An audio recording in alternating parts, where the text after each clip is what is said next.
শান্তি হরিচাঁদ গুরুচাঁদে তারক চাঁদে প্রেমানন্দে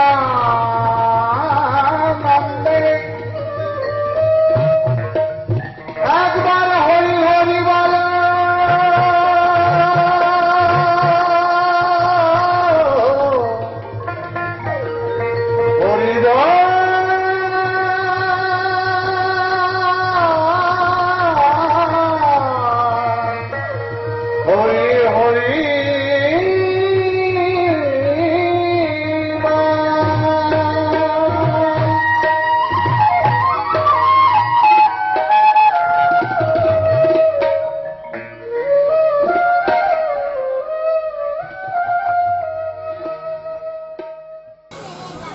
জয় জয় হরিচাঁদ, জয় কৃষ্ণ দাস, জয় শ্রী বৈষ্ণব দাস, জয় গৌরী দাস, জয় শ্রী স্বরূপ দাস পঞ্চ সহোদর, পতিত পাবন হেতু হরি অবতার।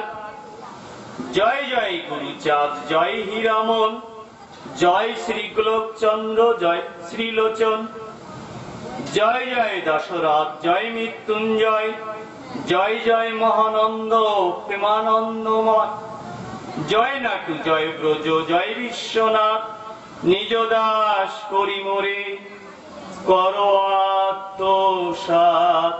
হরি বল, হরি বল, হরি বল। আমরা গৃহস্থ প্রাণী, গৃহধর্ম আমরা রক্ষা করি। সেই গৃহধর্ম রক্ষার জন্যে হরিচাঁদ ঠাকুরের মতুয়া ধর্ম দর্শনে যে যে আলোকপাত, যে যে নির্দেশিকা আমাদের মধ্যে সেই অবতার দিয়ে গেছেন, তারই মাধ্যমে আমরা বীজ স্বরূপ যে বাণী, সেই বাণীগুলোর আমি যতটুকু জানি ব্যাখ্যা করব। সার্বিকভাবে মতুয়ার সূক্ষ্ম তত্ত্ব বিশ্লেষণ করবার মতন পর্যাপ্ত সময় এখানে হবে না। গৃহস্থের কল্যাণে মতুয়া ধর্ম দর্শনের যে পথ, আমি সেই পথেরই অবতারণা করতে চাই। তাই হরিচাঁদ কে কেন্দ্র করে হরি লীলামৃতের যে বন্দনা, সেই বন্দনায় আমরা একটা মুখ্য ভূমিকায় অবতীর্ণ হয়েছি এবং দেখতে পাই অন্যান্য শাস্ত্র গ্রন্থের সঙ্গে এই হরি লীলামৃতের শুরুর কিছু পার্থক্য। হরিচাঁদ ঠাকুর সহ তার অন্য চার ভাই অর্থাৎ পঞ্চ ভাই বিভিন্ন পাগলদের বন্দনা করা হয়েছে, অর্থাৎ মানুষের প্রতি বিশ্বাস রাখা হয়েছে। কোন কাল্পনিক দেব দেবতা বা ঈশ্বর সেই বন্দনাটার মধ্যে নেই। অন্যান্য বিভিন্ন রকমের গ্রন্থে যে বন্দনাটাকে রাখা হয়েছে, এটাই কিন্তু মূল মতুয়া ধর্ম দর্শনের বীজ, অর্থাৎ জীবে দয়া, নামে রুচি, মানুষেতে নিষ্ঠা, ইহা ছাড়া আর যত সব ক্রিয়া ভ্রষ্টা। অর্থাৎ মানুষই সব, মানুষ রূপে বা অবতার রূপে আমরা যাদেরকে সামনে পাই, তাদের নির্দেশিত, তাদের অঙ্গুলি লেখিত যে বাণী, যে দর্শন, সেই দর্শনের বীজই হরিলীলামৃতের বন্দনার মধ্যে সীমাবদ্ধ রয়েছে। হরিচাঁদ চরিত্র সুধা প্রেমেরও ভান্ডার, আদি অন্ত নাহি যার কলিতে প্রচার। এই হরিলীলামৃত যখন প্রকাশিত হয় লিখিত আকারে, তখন নাম নিল হরিলীলামৃত। অর্থাৎ শশীভূষণ এবং হরিবর সরকারের সৌজন্যে গুরুচাঁদ ঠাকুরের অনুমতি নিয়ে যে হরিলীলামৃত প্রকাশিত হয়, তারক গোসাই যখন লিখেছিলেন তখন এর নাম ছিল হরিচাঁদ চরিত্র সুধা। সেই জায়গাটা এখানে রয়ে গেছে। আদি অন্ত নাহি যার কলিতে প্রচার, অর্থাৎ এর শেষ কোথায় এবং শুরু কোথায় এইটাকে কখনই মূল্যায়ন করা যায় না। তাই বলছে আদি অন্ত নাহি যার কলিতে প্রচার। সত্য ত্রেতা দাপরের শেষ হয় কলি, ধন্য কলিযুগ কহে বৈষ্ণব সকলি। বলছে সত্য ত্রেতা দাপর, তারপরে হচ্ছে কলি, আর এই কলি যুগই হচ্ছে শ্রেষ্ঠ যুগ, এটা বলছে বৈষ্ণবেরা বলছে। কখন বলছে? ব্রহ্ম বৈবর্ত পুরাণের আগে কলিযুগকে বলা হয়েছিল সব থেকে নিকৃষ্ট যুগ। তার পরবর্তী কালে সকল বৈষ্ণবেরা এলো, তখনও জয় হরিচাঁদ জয় গুরুচাঁদ হরিলীলামৃতের মধ্যে যেটা আছে আমি তার উল্লেখ করব মাত্র। ভাববেন না যে কোনো ধর্ম দর্শনের আমি বিরোধিতা করছি বা সমালোচনা করছি। কোন কোন জায়গাটায় মতুয়া ধর্ম দর্শনের ভিড়, সেই জায়গাটাকেই আমি উল্লেখ করছি। বলা হতো নিকৃষ্ট যুগ, অর্থাৎ সত্য যুগ, ত্রেতা যুগ, দাপর যুগের শেষ যে কলি, এটা নাকি খুব খারাপ যুগ। ব্রহ্ম বৈবর্ত পুরাণের আগে এই বাণীটাই বলা ছিল, কিন্তু সেইখানে যখন এলো আর যখন হরির লীলামৃত রচিত হলো তারক সরকারের সৌজন্যে, তখন পুরো সমাজ ব্যবস্থাটা বঙ্গভূমিতে এবং রাঢ়দেশ, আসাম, উড়িষ্যা, বিহারে, ছত্তিশগড় এই জায়গায় বলল যে কলি যুগই হচ্ছে শ্রেষ্ঠ যুগ, এবং বৈষ্ণবেরাও সেটা স্বীকার করলো। কখন করলো? যখন হরিচাঁদ ঠাকুরের আবির্ভাব হলো এবং তারক সরকার বললেন কলি যুগ হচ্ছে শ্রেষ্ঠ যুগ। তারক সরকারের লেখনীতে যা প্রকাশিত সেটা হরিচাঁদ ঠাকুরের বাণী, তাই বলছে এটা শ্রেষ্ঠ যুগ। কেন শ্রেষ্ঠ যুগ? কি বলছেন? আমরা বিভিন্ন জায়গায় দেখতে পাই যে বিভিন্ন রকমের একটা সীমাবদ্ধ গণ্ডি, কিন্তু মতুয়া ধর্ম দর্শনে সীমাবদ্ধ গণ্ডি নেই। কি সীমাবদ্ধ গণ্ডি নেই? একেবারে একটা মূল জায়গায় যদি আমরা চলে যাই, কি বলছেন হরিলীলামৃতের আদিখণ্ড 15 পৃষ্ঠায় কি বলছে? বুদ্ধের কামনা তাহা পরিপূর্ণ জন্য যশবন্ত গৃহে হরি হইল অবতীর্ণ। এবার প্রশ্ন আসতে পারে যে বুদ্ধের কামনা হরিচাঁদ ঠাকুর বলছে, এর আগে রাম হরি, কৃষ্ণ হরি, গৌরাঙ্গ হরি প্রত্যেকের কথা বলা হয়েছে। তার মানে বুদ্ধের যে ধর্মদর্শন সেই ধর্মদর্শনের কথা বলেছেন না। ভারতবর্ষের মধ্যে এবং সারা পৃথিবীর মধ্যে যত যত অবতার, মনীষী বা জ্ঞানী পুরুষের আবির্ভাব হয়েছে, দেখা যাচ্ছে গৌতম বুদ্ধ বা বুদ্ধ ছিল জাতভেদ প্রথার ঊর্ধ্বে, সাম্যবাদে বিশ্বাসী। প্রচলিত ব্রাহ্মণ্য ব্যবস্থায় যে জাতভেদ প্রথা, সেই প্রথাটাকে গৌতম বুদ্ধ মানেননি। তিনি মানুষকে বিশ্বাস করেছেন, কর্মকে বিশ্বাস করেছেন এবং গৃহীকে বিশ্বাস করেছেন, এবং কর্ম এবং গৃহী এবং মানুষের যে সৎ চিন্তা এবং যে ভাবনা, যেখানে কোনো জাতভেদ থাকবে না, যেখানে কোনো বৈষম্য থাকবে না, এটা ছিল গৌতম বুদ্ধের দর্শন। সেই দর্শনটাকেই প্রতিষ্ঠা দেওয়ার জন্যে, সেই দর্শনের অনুসারী হয়ে গৌতম বুদ্ধের ধর্মদর্শন, সঠিক ধর্মদর্শন, সেইটা হরিচাঁদ ঠাকুর পুনরায় প্রতিষ্ঠা দিতে চাইলেন, সাম্যবাদের দর্শন। তাই তিনি বলেছেন যে বুদ্ধের যে দর্শন সেইটাকে তিনি দিতে চাইলেন। এবার প্রশ্ন আসতে পারে যে সেটা আবার কি কথা? বুদ্ধ তাহলে রাম, কৃষ্ণ, গৌরাঙ্গ, তাহলে এদের কোন রূপ চিন্তা ভাবনা ছিল না? এইবার দেখেন এইখানে হরিলীলামৃতের মধ্যে রয়েছে একটা অমোঘ বাণী, যে বাণীতে এবং যে বাণীতে আমরা প্রায়শই বলিও থাকি, মতুয়ার ভক্তগণ কুকুরে উচ্ছিষ্ট প্রসাদ পেলে খায়, বেদ বিধি শৌচাচার নাহি মানি তাই। বেদের বিধান, বেদ বলতে বৈদিক বিধান, বেদ শাস্ত্র গ্রন্থ নয়, বৈদিক যে বিধান, বৈদিক ধর্মের যে বিধান, সেই বিধানটাকে তিনি মানতে চান। বলছে সেই বিধান আমি মানব না। আমি কুকুরের উচ্ছিষ্ট, কুকুরের গ্রহণ করা খাদ্যের অবশিষ্টাংশ আমি গ্রহণ করতে রাজি আছি, কিন্তু বৈদিক আচার, বৈদিক যে নিয়ম, যেটা মানুষকে শোষণ করে, মানুষকে অন্ধকারে ঠেলে দেয়, আমি সেই নিয়ম মানতে রাজি নই। তাই তিনি কি বললেন?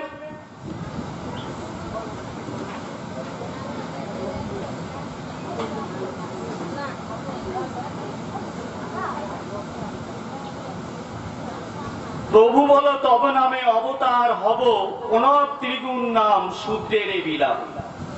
এবার বলছে শূদ্র, শূদ্রকে বিলাপ। প্রণব ত্রিগুণ, প্রণব মানে হচ্ছে পৃথিবী, ত্রিগুণ অতীত, বর্তমান, ভবিষ্যৎ, এই তিন গুণটা আমি শূদ্রের মধ্যে দেব। তাহলে শূদ্র কারা? হরিলীলামৃতের মধ্যে বাণীগুলো রয়েছে, তার অর্থ আমাদের অনুধাবন করতে হবে। তার আগে একটু বলা দরকার, এই বুদ্ধের কামনা, তাহলে বুদ্ধকে যখন আসতে হবে, এই বুদ্ধ কিন্তু আমাদের পূর্বপুরুষ। এখানে যে প্রতিকৃতি গুলো অবস্থান করছে, সবার উপরে দেখেন কাশ্যপ মুনি, তারপরে নিচে আছে গৌতম বুদ্ধ, তারপরে হরিচাঁদ ঠাকুর, শান্তি মাতা এবং গুরুচাঁদ ঠাকুর।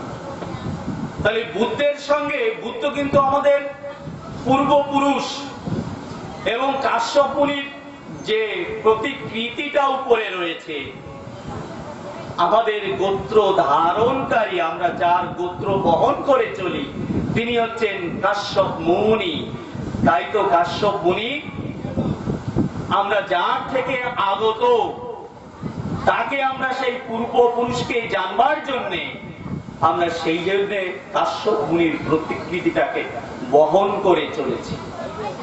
কাশ্যপ মুনির পিতা হচ্ছে মরিচ, মরিচের পুত্র কাশ্যপ, কাশ্যপের স্ত্রী দাক্ষায়ণী, কাশ্যপের দুই পুত্র আদিত্য এবং বিম্বসর। আদিত্যর বংশে বা শাখা গৌতম বুদ্ধের শাখা, বিম্বসতের যে শাখা, সেটা আমরা এই বাংলায় যারা বসবাস করছি, যারা আমরা পতিত, আমরা হচ্ছি সেই বিম্বসতের অনুসারী। আর গৌতম বুদ্ধ আদিত্যের অনুসারী, অর্থাৎ আমাদের মূল জায়গা একটা কাশ্যপ মুনি এবং তার পিতা মরিচ। আমরা সেই জন্যে কাশ্যপ গোত্র বলে থাকি, অর্থাৎ সেই গোত্রটাকে আমরা এখনো বহন করে চলি। অনেকে বলে যে কাশ্যপ মুনি কেন, সেই জন্য বলছে ত্রিগুণ। এই ত্রিগুণ বললে বুঝতে পারবো, ত্রিগুণ অতীত, বর্তমান, ভবিষ্যৎ।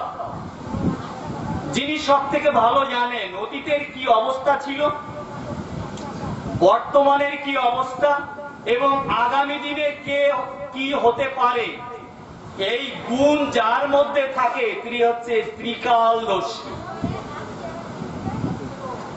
অতীত, বর্তমান এবং ভবিষ্যতে কি হতে পারে, তিনি হচ্ছেন ত্রিকালদর্শী পণ্ডিত।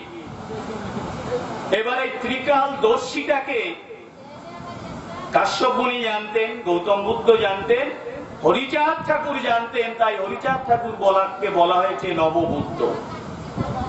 এইবার ত্রিকাল যে গুণ, শূদ্রের বিলাপ, এই শূদ্রের বিষয়টা নিয়ে একটা একটা ভুল ধারণা আমাদের মধ্যে আছে। এই শূদ্রের যে মূল ব্যাখ্যা, এটা মার্কণ্ডীয় উপনিষদের 2য় সংস্করণে পৃষ্ঠা নাম্বার 62-তে আমরা পাই। বর্তমানে যেটা পাই তার সঙ্গে মেলে না, একটু পার্থক্য রয়ে যায়। জন্ম জায়তে শূদ্র সংস্কারে দ্বিজ বেদ অধ্যয়নং বিপ্র ব্রহ্মজানতি ব্রাহ্মণ। এটা হচ্ছে বর্তমান সংস্কার, অর্থাৎ জন্মসূত্রে সবাই শূদ্র। সেই উপনিষদের ব্যাখ্যাটা এই, যারা জন্মগ্রহণ করে শিশু অবস্থায় তখন তাদের কোনো জ্ঞান থাকে না, পারিপার্শ্বিক চেতনা থাকে না, তাই তারা হচ্ছে শূদ্র। সংস্কারে দ্বিজ, আমরা বলি না তুই একটা চাকরি পেয়েছিস, ব্যবসা পেয়েছিস, যার তোর নূতন জন্ম হলো।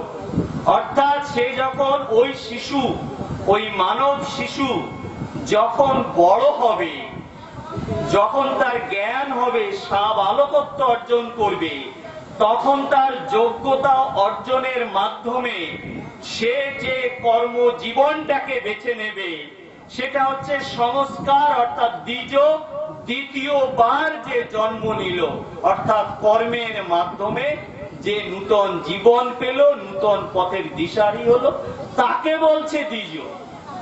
আমরা জানি দ্বিজ মানে ব্রাহ্মণ, ভুল জানি।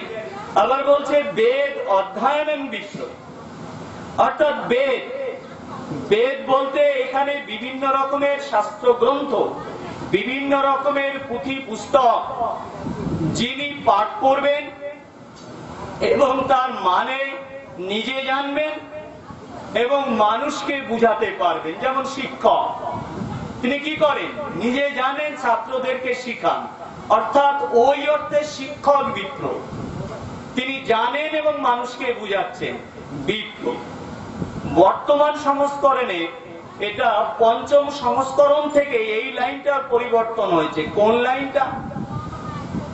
ব্রহ্মজানতি ব্রাহ্মণ। 5ম সংস্করণ পর্যন্ত ঠিক ছিল। কি ঠিক ছিল? বলছে 6ষ্ঠ সংস্করণে এসে বলছে যে ব্রহ্মকে শুধুমাত্র ব্রাহ্মণ জানবে, আর কেউ জানবে না। তার মানে ওই শূদ্র জানবে না, যে জন্ম নিলেও দ্বিজ সেও জানবে না, বিপ্র সেও জানবে না, একমাত্র ব্রাহ্মণ জানবে। তাহলে এই ব্রহ্ম কি? কিন্তু এর আগে যদি আমরা যাই 5ম সংস্করণ পর্যন্ত, ওই জায়গায় মার্কণ্ডীয় উপনিষদের পৃষ্ঠা নাম্বার 62-তে বলা হয়েছে এবং 2য় সংস্করণের 62 পেজে ব্রহ্ম জানতি বৈশ্য। আমরা কি জানি? বৈশ্য মানে ব্যবসা করে। তার মানে দেখবেন যিনি ব্যবসা করেন তাকে অতীত জানতে হবে, ব্যবসা যদি বাঁচিয়ে রাখতে হয়, বর্তমানকে জানতে হবে এবং ভবিষ্যতে কি হতে পারে। তার মানে যিনি সব থেকে ব্যবসাদার, তাকে সব থেকে বেশি জ্ঞানী হতে হবে। জয় হরিচাঁদ, জয় গুরুচাঁদ। এখানে আবার ভাবতে পারেন যে কি বলছে। আপনারা একটু ভেবে দেখুন, অতীতকালে এবং বর্তমান কালে এবং ভবিষ্যৎকালে যারা ব্যবসাদার তারাই রাষ্ট্র ক্ষমতা নিয়ন্ত্রণ করেছেন, বর্তমানেও করছেন, ভবিষ্যতেও করবেন। আমি যদি টাটা, বিড়ালা, গোয়েঙ্কা, স্পিয়ানি যা বলি, তার মানে এদের তো জ্ঞান, অর্থাৎ এদের ব্যবসা আছে। কিন্তু যেই ক্ষমতায় আসুক না কেন, তাদের সহযোগিতা, তাদের অঙ্গুলি লেহন ছাড়া কোন রাজা, কোন জমিদার, কোন শাসক চলতে পারে না। তার মানে তারা এত জ্ঞান ধরে, বলছে যে ওদেরকে সব থেকে বেশি জানতে হয়। এটা ছিল 2য় সংস্করণ পর্যন্ত। কিন্তু 6ষ্ঠ সংস্করণে এসে পরিবর্তন হয়ে গেল, ব্রহ্মজানতি ব্রাহ্মণ, অর্থাৎ ব্রাহ্মণ সবকিছু জানে।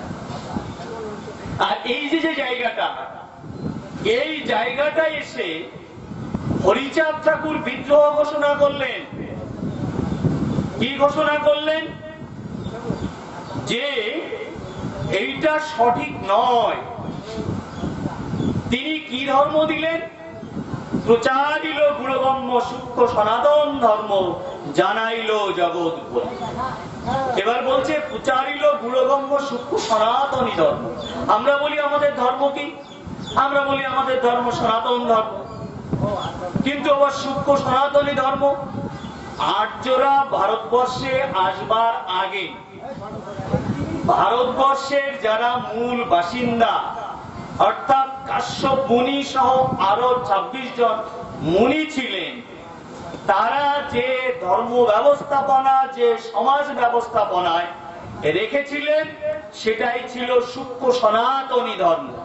আর এই সূক্ষ্ম সনাতনী ধর্মে এখানে ছিল পিতা এবং মাতা, এরাই হচ্ছে মানুষের কাছে এবং পূজনীয়, এরাই হচ্ছে মানুষের কাছে ঈশ্বর বা ভগবান বলে যদি কিছু থাকে, পিতা এবং মাতা, তাদেরকে সম্মান দেওয়ার জন্য যে যুগটা ছিল, সেই যুগটা হচ্ছে সূক্ষ্ম সনাতনী ধর্মের যুগ, যেখানে কোনো জাতভেদ ছিল না, যেখানে কোনো হিংসা ছিল না, যেখানে ছিল মাতৃতান্ত্রিক, মায়েকে সর্বোচ্চ জায়গায় অবস্থান রেখে, বাবাকে কর্মজ্ঞানী রেখে যে সামাজিক ব্যবস্থা ছিল, সেইটাই ছিল সূক্ষ্ম সনাতনী ধর্মের যুগ।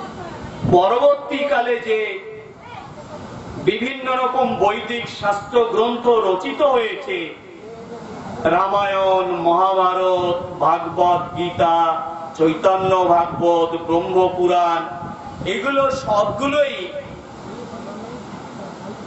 পরবর্তীকালে অর্থাৎ আর্যদের রচিত গ্রন্থ। এগুলি দেখবেন হরি লীলামৃতের মধ্যেও বিভিন্ন রকমের বৈসাদৃশ্য শব্দ আছে, সেটা হরি লীলামৃত প্রকাশের জন্য, সুবিধার জন্য করা হয়েছে। যে হরি লীলামৃত যখন প্রকাশ করতে যায় 1916 সালে, তখন ওর মধ্যে এত বেদ বিরোধী, বৈদিক বিরোধী, ব্রাহ্মণ বিরোধী কথাবার্তা ছিল, মুদ্রাকারেরা, পেচেরা ছাপতে চায়নি, যার জন্য শশীভূষণ এবং হরিবর সরকার গুরুচাঁদ ঠাকুরের পরামর্শক্রমে এর অনেকখানি পরিবর্তন করলেন এবং ছাপা হলো। পূর্ণাঙ্গ হরির লীলামৃত যদি আমাদের কাছে থাকতো, তাহলে আমরা বুঝতে পারতাম হরিচাঁদ ঠাকুরের প্রকৃত ধর্ম দর্শনটা কি। আমরা অনেক কিছু হারিয়েছি ব্রাহ্মণ্যবাদী চক্রান্তের জন্য। কি বলছে দেখুন, হরিলীলামৃতের আদি খণ্ডে 7 নম্বর পৃষ্ঠায় হরিচাঁদ ঠাকুর বলছেন, বৈষ্ণবের কুটিনাটি খণ্ডন কারণ, সে কারণে অবতার পুনঃপ্রয়োজন। কারণ এইটা উনি বলছেন, কেন বলছেন? হরিচাঁদ ঠাকুর তো একটা সৎ পরিবারের সন্তান ছিলেন, যারা বৈষ্ণব মতে বিশ্বাসী ছিল। তার পূর্বপুরুষ যশবন্ত, রামকান্ত ইত্যাদি ইত্যাদি যারা আছে, তারা তো কেউ অসৎ ছিলেন না, তারা তো বৈষ্ণব দর্শনে বিশ্বাসী ছিলেন। তাহলে সেই পরিবারে জন্মগ্রহণ করেও হরিচাঁদ ঠাকুরকে কেন আলাদা ধর্ম দর্শন দিতে হলো? এবং তিনি বললেন, বৈষ্ণবের কুটিনাটি খণ্ডন কারণ, সে কারণে অবতার পুনঃপ্রয়োজন। উনি দেখলেন যে তৎকালীন সমাজে জয় হরিচাঁদ, জয় গুরুচাঁদ যদি থাকেন, কেউ বৈষ্ণব ভক্তজন ভাববেন না যে আমি ওই ধর্মের বিরোধিতা করছি। কুটিনাটি অর্থাৎ তাদের যে কিছু নিয়ম, যে কিছু আচরণ, যে বিধান, সেই বিধানটা সঠিক ছিল না, সেইটাকে সংশোধন করে মানুষের কল্যাণের জন্য আর একটা দর্শন দিলেন, সেইটা হচ্ছে মতুয়া ধর্ম দর্শন। তার মানে বৈষ্ণব ধর্ম দর্শনটা খারাপ একথা উনি বলেননি, বলেছেন ওর মধ্যে কিছু প্রচলিত অর্থে বৈষ্ণব ধর্মের প্রচারক চৈতন্য মহাপ্রভু যে দর্শন দিয়েছিলেন, সেই দর্শনের কিছু বিকৃতি ঘটিয়ে নিয়েছে কারা? তথাকথিত বৈষ্ণব নামধারীরা। বলছেন এইটাকে পরিবর্তন করতে হবে, অর্থাৎ সংস্কার পন্থী সংস্কার করে একটা সুন্দর জায়গায় মানুষকে নিয়ে আসবার জন্য যে ধর্ম দর্শনটা দিলেন সেটা বলছেন মতুয়া ধর্ম দর্শন। কি বলছে? আদি হরিলীলামৃতের 4 নম্বর পৃষ্ঠায়, নিজে না জানিলে ধর্ম শিক্ষণ না যায়, এমতো সিদ্ধান্ত গীতা ভাগবতে গায়। বলছে ধর্ম কি এটা যদি আমি নিজেই না জানি তাহলে কাউকে ধর্ম শিক্ষা দেওয়া যায় না। আগে নিজেকে জানতে হবে যে ধর্মটা কি। কি বলছে? ব্রজবিনে জানিবিনে রাধা রস বই, নেন্সি হলি দণ্ড নিলি তা পারিলি কই, দণ্ড কমণ্ডলিয়া সন্ন্যাসী বৈভব, যোগিনেশী তীর্থবাসী ত্যাগিয়ে সব, কহে ব্যাস সন্ন্যাস নাহিক কলিকালে, তার মাঝে বৃথা কার্যে দণ্ড কেন নিলে। এর একটা উপাখ্যান আছে, অথ দণ্ডভঙ্গ আচরণ। যখন চৈতন্য মহাপ্রভু সন্ন্যাস নিলেন তখন ওনার যে বস্ত্র, সেই বস্ত্রের সঙ্গে ওনার দুটি জিনিস ছিল। একটা হচ্ছে কমণ্ডল, অর্থাৎ যাকে বলা হয় একটা পাত্র, পিতলের পাত্র, একটা লাঠি। এইবার নিত্যানন্দ বলছে চৈতন্য মহাপ্রভুকে, তোমার তো আসক্তি যায়নি, সন্ন্যাসীর যে তোমার যে বয়স, তুমি এই দণ্ড এবং কমণ্ডল কেন ধারণ করেছো? তোমার তো কোনো কিছু লাগে না, তাহলে তুমি এইটাকে কেন নিয়েছো? বলছে দণ্ড কমণ্ডলিয়া সন্ন্যাসী বৈভব, অর্থাৎ সন্ন্যাসী তাকেই মানায় যার কোনো কিছুর প্রতি আসক্তি থাকে না, সেই হচ্ছে সন্ন্যাসী। তার মানে তোমার তো আসক্তি রয়েছে যে এইটাকে রাখবো এইটাকে রাখবো, এটা তো সন্ন্যাসীর নয়। তুমি কেন এটাকে গ্রহণ করেছো? এটাকে পরিত্যাগ করো। নিত্যানন্দ সেইটাকে ছুঁড়ে ফেলে দিয়েছিল। অর্থাৎ চৈতন্য মহাপ্রভুকেও তিনি শিক্ষা দিয়েছিলেন। এবং তারক গোসাইয়ের লেখনীতে, হরিলীলামৃতে, হরিচাঁদের দর্শনে বেরিয়ে এসছে, কহে ব্যাস সন্ন্যাস নাহিক কলিকালে, তার মাঝে বৃথা কার্যে দণ্ড কেন নিলে। হরিচাঁদ ঠাকুর বলছেন কলিকালে সন্ন্যাস নেই। কি বলছে? ব্যাস, এ কথা ব্যাস বলে গেছে যে কলিকালে সন্ন্যাস নেই। কিন্তু চৈতন্য মহাপ্রভুর যে সন্ন্যাস, সেই সন্ন্যাসের সঙ্গে এই বৈষ্ণবদের সন্ন্যাসের মিল নেই। যদি বলেন কেন মিল নেই? জয় হরিচাঁদ জয় গুরুচাঁদ, যেমন একটা জায়গায় তারক গোসাই লিখেছেন, গৃহধর্ম ত্যাগ করি পচাগৃহী হয়, করয় প্রকৃতি সঙ্গ ধর্ম নাহি রয়।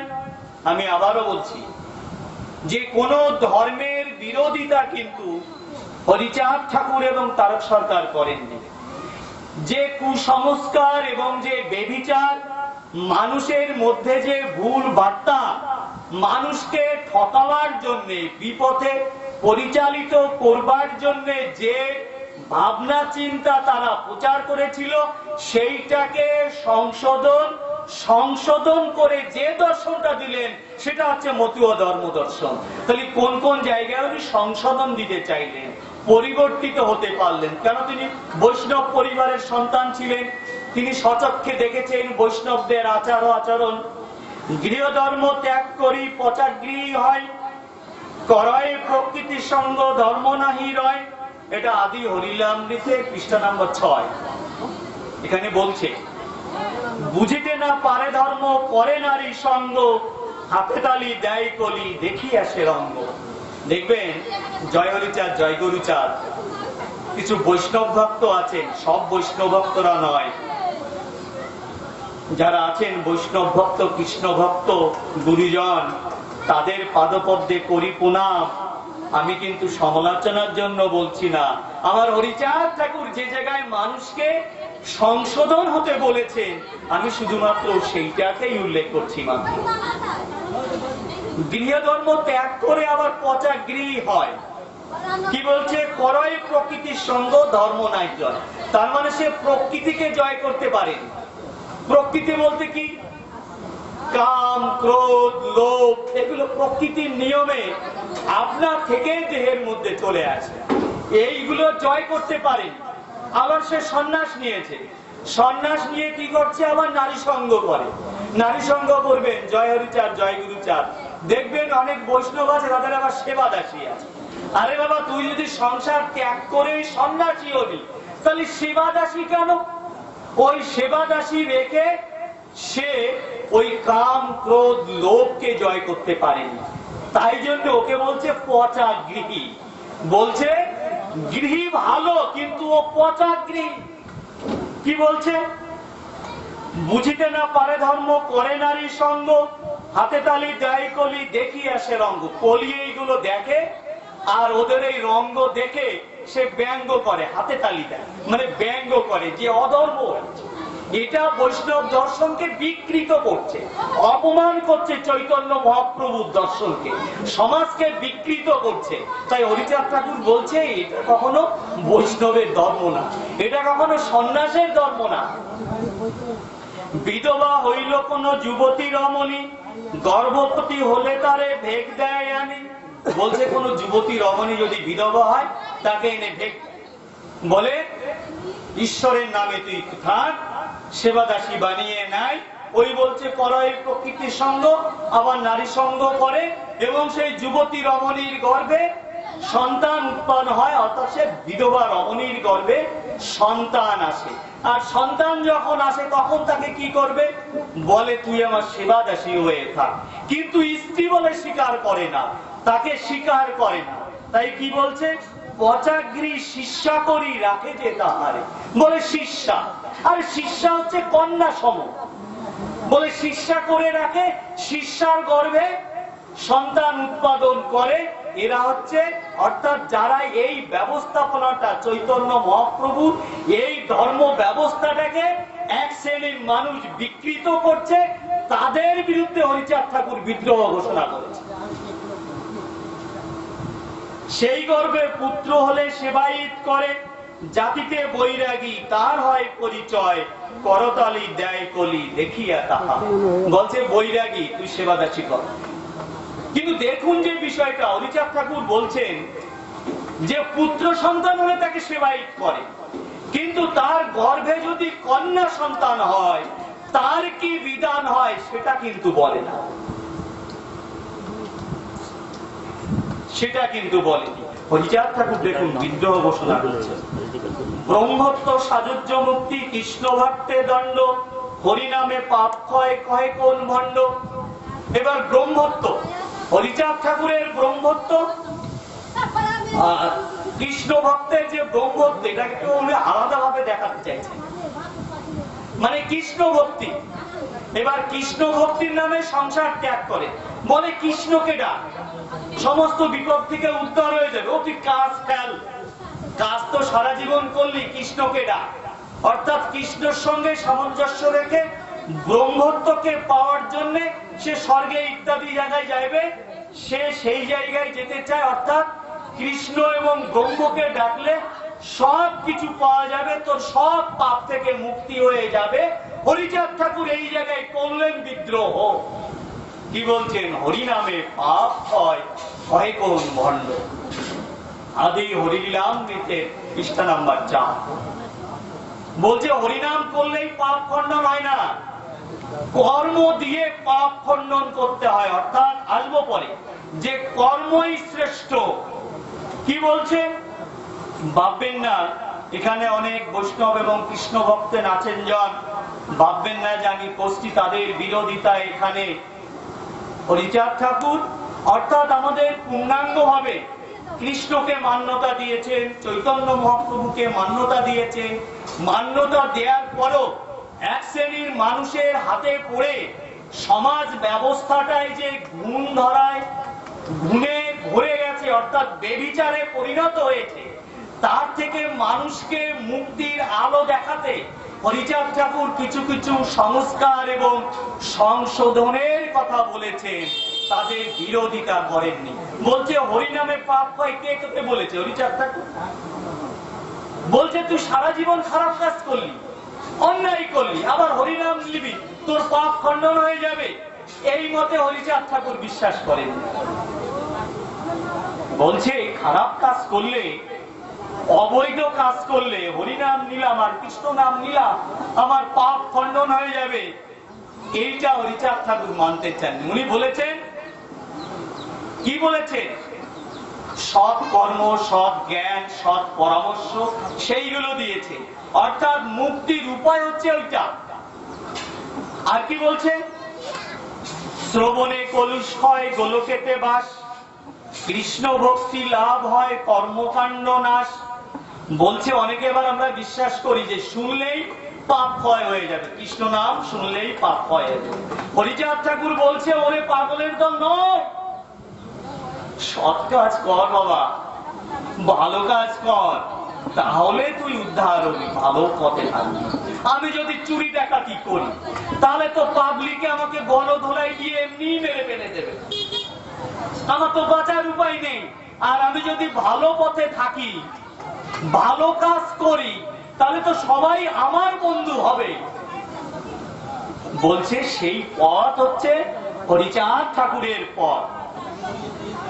কৃষ্ণ ভক্তি লাভ হয়, কর্মকাণ্ড নাশ। বলে কৃষ্ণকে পাওয়ার জন্য অনেকে আছে সব কাজকর্ম ছেড়ে দেয়। জয় হরিচাঁদ, জয় গুরুচাঁদ।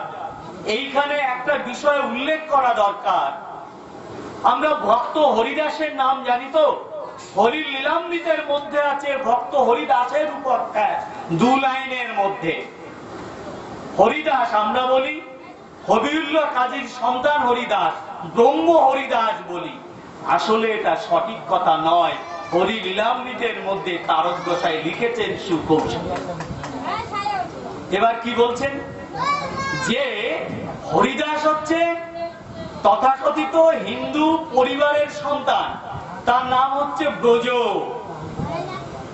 এবার হরিদাস যখন খুব ছোট, তখন তার মা মারা যায়।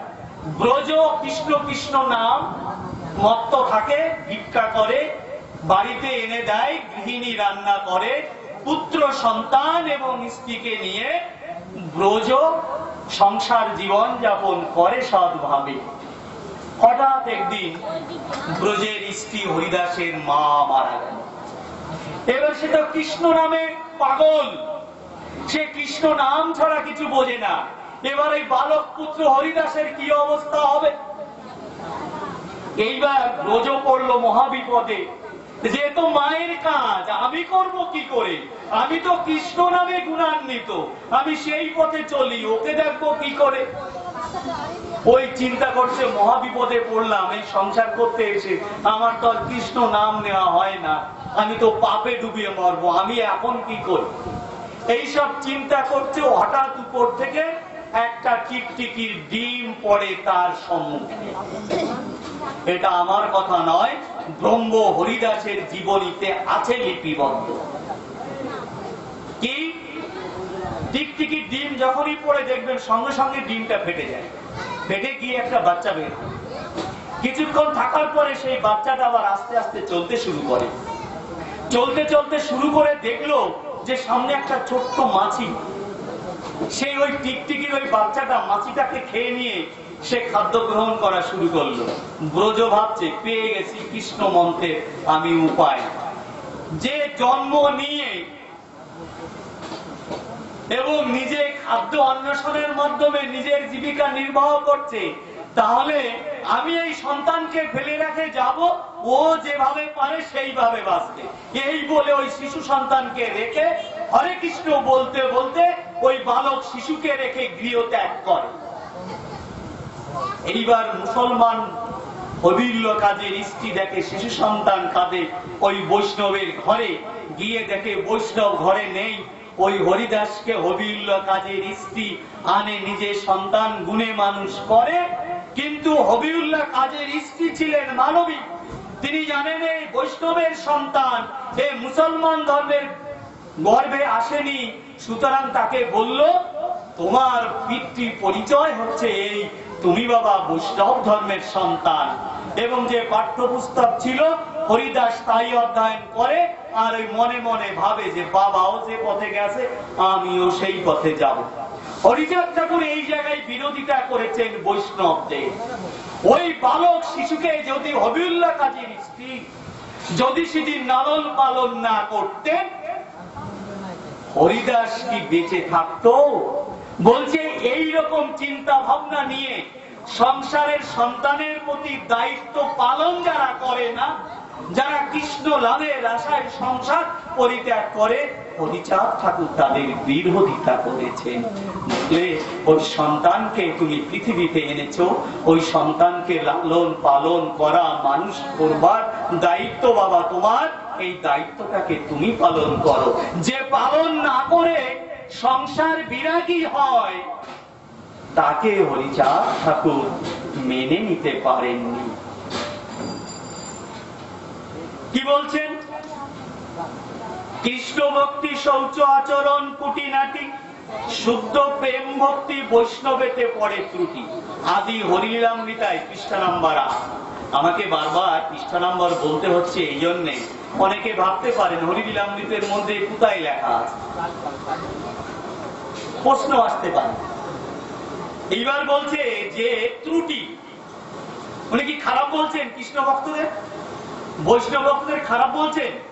না, ত্রুটি মানে ভুল, অর্থাৎ তাদের যেখানে যেখানে ভুল, হরিচাঁদ ঠাকুর সেইটাকে সংশোধন করে একটা সাম্যবাদী সুস্থ সামাজিক সমাজ ব্যবস্থার মাধ্যমে মানুষকে সঠিক আলোর দিশায় আনতে চাইলেন।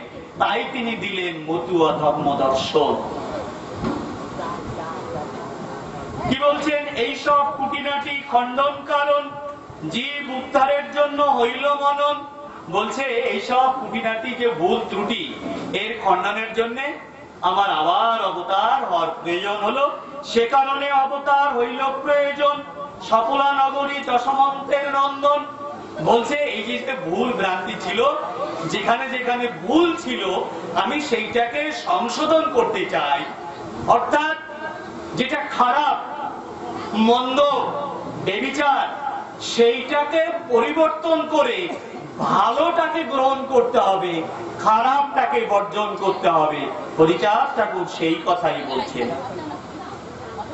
এবার দেখুন, আজকে মাতৃ শ্রদ্ধা বাসর, শ্রদ্ধেয়া প্রয়াতা নমিতা হীরা, তার পুত্র বাদল হীরা মায়ের শ্রদ্ধা বাসরের আয়োজন করেছে।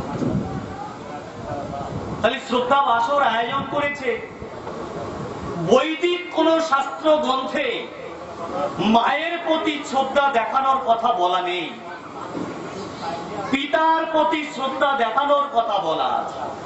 এবার যদি বলেন, ওই যে বলছে বেদ বিধি শৌচাচার নাই মানি তাই, কুকুরে উচ্ছিষ্ট পোশাক পেলে খাই, বেদ বিধি শৌচাচার নাই মানি তাই, তাহলে বেদের বা বৈদিক আচরণের বিরোধিতা কেন করলেন? এবার সেইটা তাহলে কেন বিরোধিতা করছিলেন? আমরা শুধু বলি যে উনি বেদের বিরোধিতা করেছেন, বৈদিকের বিরোধিতা করেছেন, কিন্তু কেন বিরোধিতা করেছেন, কি আছে ওর মধ্যে, সেইটা যদি আমরা না জানি তাহলে ওই দুটো লাইনের অর্থ আমরা বুঝতে পারবো না। কি বলছে?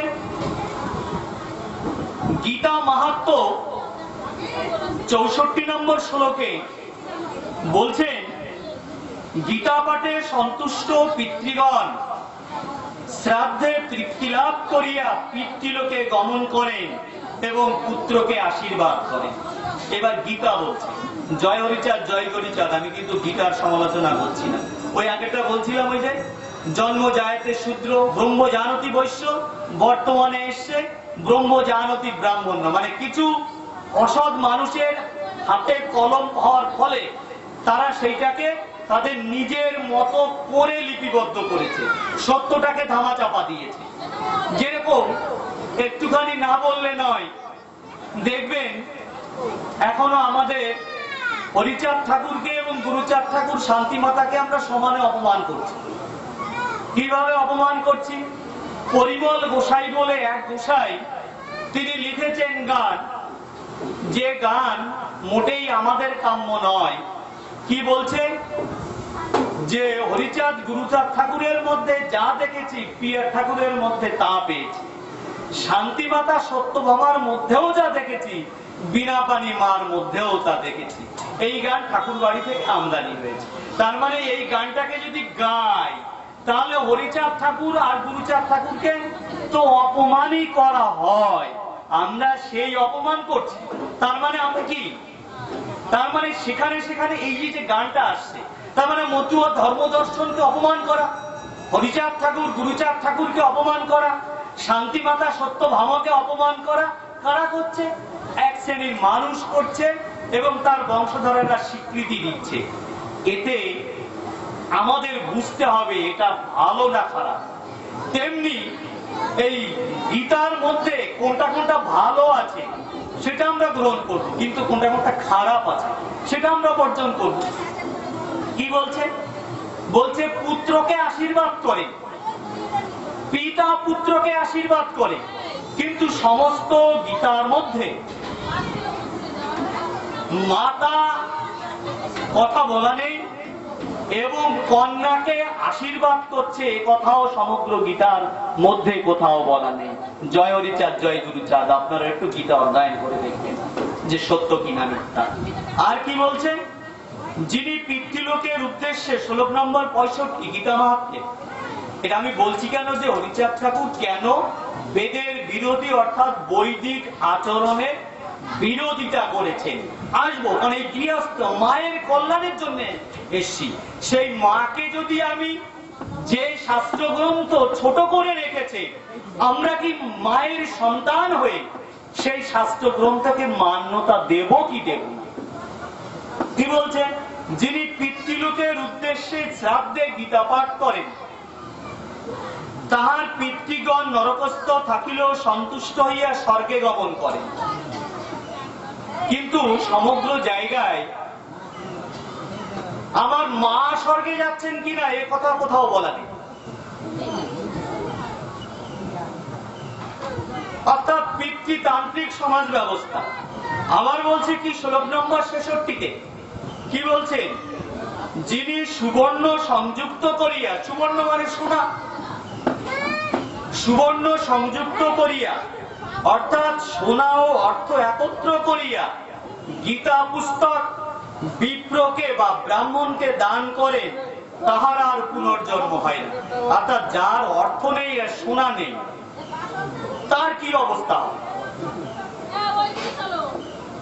গীতা মাহাত্ম্যের 66 নম্বর শ্লোকে এই কথা বলছে। অর্থাৎ আমরা কি বলতে চাইছি? যে পিতৃসেবা মাতৃসেবা বিশুদ্ধ আচার, পিতৃসেবা মাতৃসেবা বিশুদ্ধ আচার। পিতা এবং মাতার প্রতি যে সেবা এবং যে ভক্তি, তাকে যে ভগবান বা দেবী রূপে পূজা পার্বণ করা, মান্যতা দেওয়া, এটাই হচ্ছে হরিচাঁদ ঠাকুরের শ্রেষ্ঠ সমাজ দর্শন।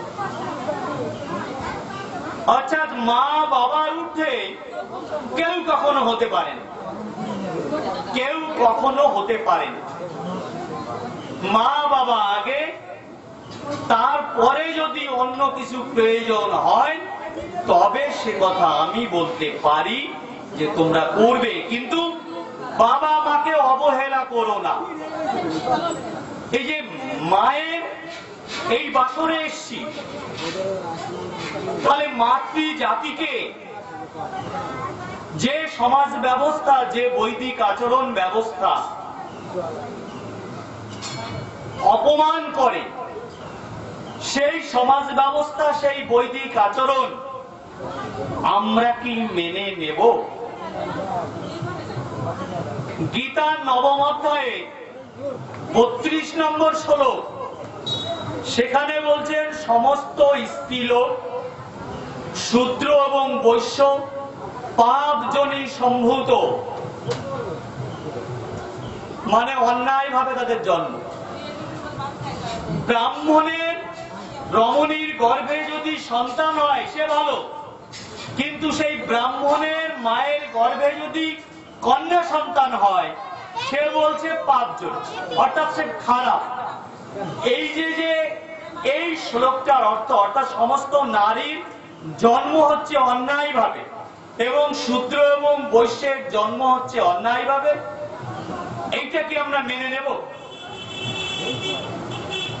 বলছে, কৃষ্ণের মুখে বলছে যে সমস্ত নারী শূদ্র এবং বৈশ্য অন্যায় ভাবে তারা আবির্ভূত হয়েছে, তারাও যদি আমার কৃপা করে তাদেরকেও আমি ধন্য করব।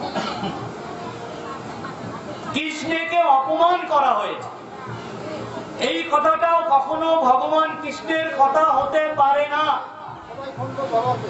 যারা ওই শাস্ত্র গ্রন্থ লিপিবদ্ধ করেছে তারা সমাজকে দ্বিধা বিভক্ত করবার জন্য এটা হয়েছে। আমার মা, ওই শ্লোককে যদি আমি মান্যতা দেই তাহলে আমার মায়ের জন্ম খারাপ জায়গায়, আমি শূদ্র, আমার জন্ম খারাপ ভাবে হয়েছে। হরিচাঁদ ঠাকুর এই জন্য বলেছেন যে কিছু কিছু বৈদিক আচার, বেদের বিধান, এগুলো মেনে নেওয়ার জায়গা নেই। মা এবং বাবাকে শ্রেষ্ঠ রূপে দেখানো হয়েছে। হরিলীলামৃতে 27 নম্বরে পেজে বলা হয়েছে পিতৃসেবা মাতৃসেবা বিশুদ্ধ আচার। তাই তো বলছে পিতা স্বর্গ পিতা ধর্ম মাতৃ আজ্ঞা মহামন্ত্র, এছাড়া সার্থক নয় কোন মন্ত্র। পিতাকে যদি আমি স্বর্গের সঙ্গে তুলনা করি, আর মায়ের আজ্ঞা হচ্ছে সবচেয়ে শ্রেষ্ঠ মন্ত্র। মা জানে সন্তান কোথায় যাচ্ছে, আমার সন্তানের কোথায় বিপদ হবে, আমার সন্তানকে কোন পরিবেশে রাখলে আমার সন্তান সুস্থ থাকবে। মায়ের আজ্ঞা হচ্ছে সেইটা। মায়ের সেই আজ্ঞাকে যে করে অবমাননা, তার মঙ্গল হতে পারে না। এইটাই হচ্ছে হরিচাঁদ ঠাকুরের মতুয়া ধর্ম দর্শনের একটা অন্যতম নিদর্শন, অন্যতম বাণী। আবার কি বলছে যে আল্লাহ রূপা রাধা, আল্লাহ কৃষ্ণ আল্লাদিনী, প্রণয় বিকৃতি রাধা কৃষ্ণ প্রণয়ে নিয়ে আদি হরিলীলামৃতে 89 পেজ। এখানে বলছেন যে বেটারে বলে কি রে, হরিলীলামৃত পাঠ করছে আবার বলছে আল্লাহ। এটা তো আমার কথা নয়, হরিলীলামৃতের 89 পৃষ্ঠার মধ্যে রয়েছে। আল্লাহ রূপা রাধা, আল্লাহ কৃষ্ণ আল্লাদিনী, প্রণয় বিকৃতি রাধা কৃষ্ণ প্রণয়িনী। জয় হরিচাঁদ, জয় গুরুচাঁদ। এর গুণতত্ত্ব আমার যেটা মনে হয়েছে, আমি যেটা বুঝতে শিখেছি, যে মুসলমানেরা বললে আল্লাহই সব, আল্লাহই সব। আর হরিলীলামৃত বলছে যদি মা না থাকতো, আল্লাহ রূপা রাধা, অর্থাৎ রাধা অর্থাৎ নারী, এই নারী শক্তি যদি না থাকতো তাহলে কারো জন্ম হতো না, কেউ পৃথিবীতে আসতো। তাই বলছে ওরা যাকে বলছে আল্লাহ সবকিছু দিয়েছে, হরিচাঁদ ঠাকুর তারক গোসাই বলছে রাধা রূপিণী আমার মা, অর্থাৎ নারী আমাকে পৃথিবীতে এনেছে, নারী হচ্ছে সব। অন্যভাবে কেউ ব্যাখ্যা করতে পারেন। যদি কেউ আধ্যাত্মিক ব্যাখ্যায় যান, সে ব্যাখ্যাটা হয়তো অন্যরকম। আমি এই গৃহে বসে মায়ের শ্রদ্ধা বাসরে আমার মাই হচ্ছে সর্বশ্রেষ্ঠ। কারণ মা আমাকে ধরাধামে এনেছে, মা আমাকে গর্ভে ধারণ করেছে, মা আমাকে লালন পালন করেছে, মা নিজে না খাইয়ে আমাকে খাইয়েছে, মা আমাকে বড় করেছে। সুতরাং ওই আল্লাহ নয়, ঈশ্বর নয়, মাই আমার আল্লাহ, মাই আমার ঈশ্বর, রাধারূপী নারী আমার মা। কৃষ্ণ আল্লাদিনী, কৃষ্ণ অর্থাৎ পুরুষ শক্তি। অর্থাৎ পুরুষ শক্তি যদি না থাকে তাহলে নারী শক্তি পূর্ণতা পায় না। অর্থাৎ এই অর্থে যেটা মনে হয় কি, যেটা বুঝাতে চেয়েছেন, কৃষ্ণ অর্থাৎ পুরুষ শক্তি, রাধা অর্থাৎ নারী শক্তি। পুরুষ শক্তি এবং নারী শক্তির মহামিলনে সন্তানের আগমন হয় পৃথিবীতে, সেই কৃষ্ণরূপী নারী বা মা, কৃষ্ণরূপী বাবা আর রাধারূপী নারী বা মা, এই হচ্ছে পৃথিবীর সর্বশ্রেষ্ঠ মানুষ। পূজা যদি করতে হয় এদের পূজা করা উচিত। তাতে কি বলছে, আমি খুব বেশি দূরে যাব না। তাতে হয় কৃষ্ণ বীজ, বীজ রূপা রাধা, করিম শক্তির বীজ কৃষ্ণ আরাধা। এটা করিম অর্থাৎ একটা মানুষকে তৈরি করে দিয়েছে। মানে এটা আছে, এর মধ্যে আছে যীশু খ্রিস্টের কথা বলা আছে, বৈরঙ্গের কথা বলা আছে। যদি সময়ের সঙ্গে আমি কিছু কিছু জায়গায় বেছে নিয়ে আপনাদেরকে বোঝাতে চাইছি যে অর্থাৎ পিতৃশক্তি এবং মাতৃশক্তি, এই পিতৃশক্তি এবং মাতৃশক্তির বাদ দিয়ে কোন দেব দেবতা নেই, সম্পূর্ণ মিথ্যা মিথ্যা মিথ্যা। এটাই মতীয় ধর্ম দর্শন। তাই হরিচাঁদ ঠাকুর বলেছে, যাগযজ্ঞ তন্ত্রমন্ত্র পূজা পার্বণ শিক্ষা দীক্ষার নাই প্রয়োজন, হরিনাম মহামন্ত্র জানো সর্বজন। বলছে তন্ত্র মন্ত্র যাগ যজ্ঞ পূজা পার্বণ এসব করে কোনো কিছুর দরকার নেই। এবার কি বলছেন দেখুন, একটা ভুল ব্যাখ্যা আছে, আমাদেরকে ভুল ভাবে ব্যাখ্যা করা হয়, বুঝানো হয়। সেই বুঝানোর জায়গা থেকে হরিচাঁদ ঠাকুর আমাদেরকে মুক্তি দিতে চাইলেন। মুক্তি দেওয়ার আগে আমি আর একটা সহযোগিতা নেব একটা শাস্ত্র গ্রন্থে। বলছে স্বধর্ম হচ্ছে শ্রেষ্ঠ ধর্ম। স্বধর্ম কোথায় বলছে, যে